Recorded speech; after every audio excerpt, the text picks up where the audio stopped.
Bonjour à tous, alors en ce dimanche je vous propose une première vidéo sur l'origami avec l'explication, le tutoriel pour apprendre à faire une grue traditionnelle japonaise en origami. Vous êtes prêts? C'est parti! Bonjour à tous, alors aujourd'hui je vais vous apprendre à faire la grue japonaise. Donc dans un premier temps, il faut prendre une feuille de papier carré. Alors la plupart du temps avec le papier japonais comme celui-ci c'est du 15 sur 15. Après, si vous pouvez prendre une feuille d'ordinateur classique, le modèle sera un peu plus grand. Donc, première étape, on va faire les deux diagonales, celle-ci et celle-ci, avec la couleur à l'intérieur. Donc voici une première diagonale, puis on ouvre, on tourne le papier, et on fait la seconde diagonale, comme ceci. On ouvre, on retourne le papier, et à présent, nous allons faire cette ligne-là et celle-ci. C'est-à-dire que nous allons plier en deux, comme ceci. Dans le premier temps, hop, on ouvre, on tourne le papier et on fait la deuxième. On ouvre. Nous avons à présent 4 carrés. 1, 2, 3 et 4. Nous en sélectionnons un, par exemple celui-ci. Nous prenons les deux extrémités sur les côtés et nous allons venir les rabattre sur le premier carré et appuyer pour former comme ceci un mini carré avec à l'extrémité en haut le centre et en bas l'ouverture avec, on voit 1, 2, 3 et 4 carrés.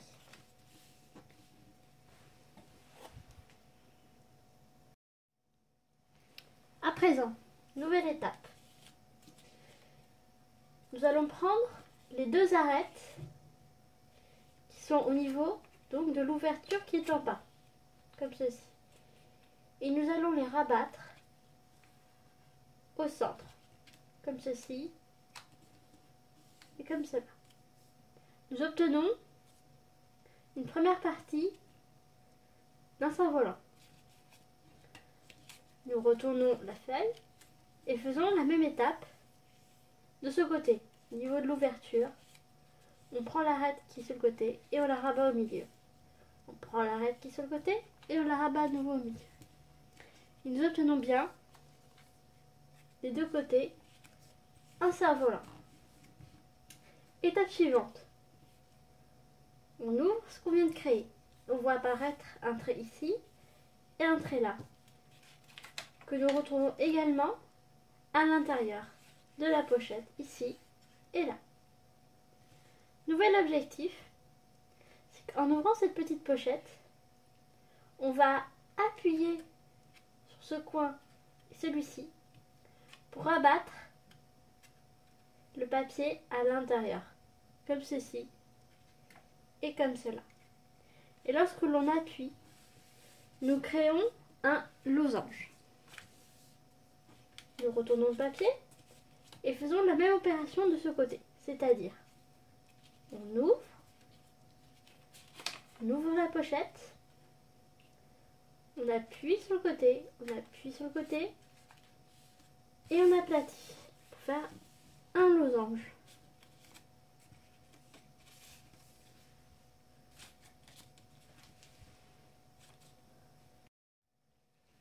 Une fois que nous avons obtenu ceci, nous allons repérer les papates, ce qu'on appelle les papates, c'est-à-dire les parties qui bougent. Et au niveau de ces parties qui bougent, on va faire comme tout à l'heure, on va prendre l'arête qui est sur le côté et on la rabat au milieu. On prend l'arête qui est sur le côté et on la rabat au milieu. On obtient la première partie d'un cône à glace. On retourne le modèle et on effectue la même opération. L'arête sur le côté, au milieu. Voilà. Nous obtenons ceci des deux côtés.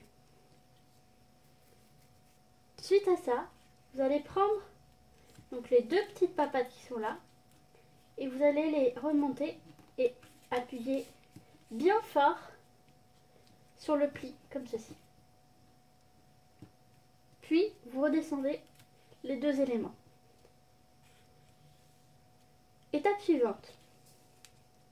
Nous sommes sur la face principale. Et sur le côté, ici, vous voyez apparaître une pochette. L'objectif, c'est de vous servir des plis qui apparaissent ici, que vous avez fait en pliant comme ceci. Donc pour cela, vous mettez votre doigt sous l'élément, comme ceci, et vous allez remonter, hop, le papier vers le haut. Puis vous allez pincer comme ceci.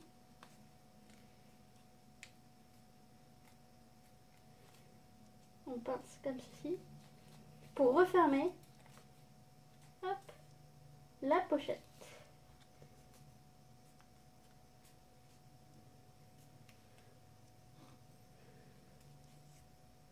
Et on fait pareil de l'autre côté.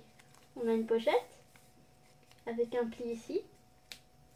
On met le doigt en dessous, on remonte, on pince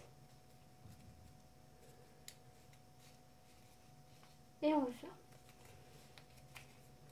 Vous obtenez ceci.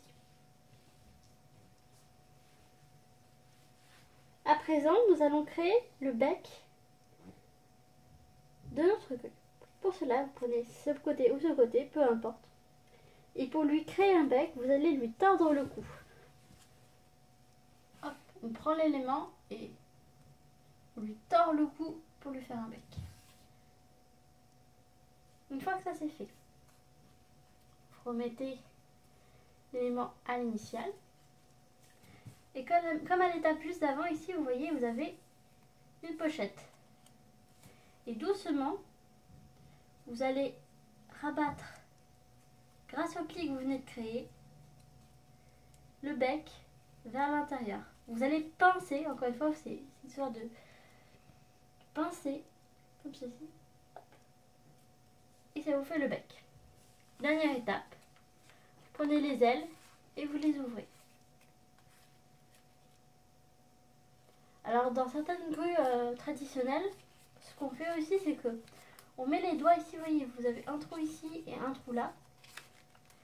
Et doucement, vous allez bien enfoncer vos doigts et tirer légèrement sur les côtés. Vous allez voir, ici, ça fait gonfler le dos de la grue. Donc, légèrement, on le fait gonfler. Et avec le doigt, hop, on appuie. Et comme ça, elle reste ouverte. Et vous obtenez votre premier origami, la grue japonaise. Bon bah voilà, c'était le premier origami de la chaîne. J'espère que ça vous a plu et que c'était assez clair pour vous. Je vous retrouve très bientôt pour d'autres origamis. N'hésitez pas à mettre en commentaire ce que vous en avez pensé et des idées de ce que vous aimeriez bien apprendre à faire pour les prochaines vidéos. Je vous souhaite une bonne fin de week-end et à très bientôt. Bye bye!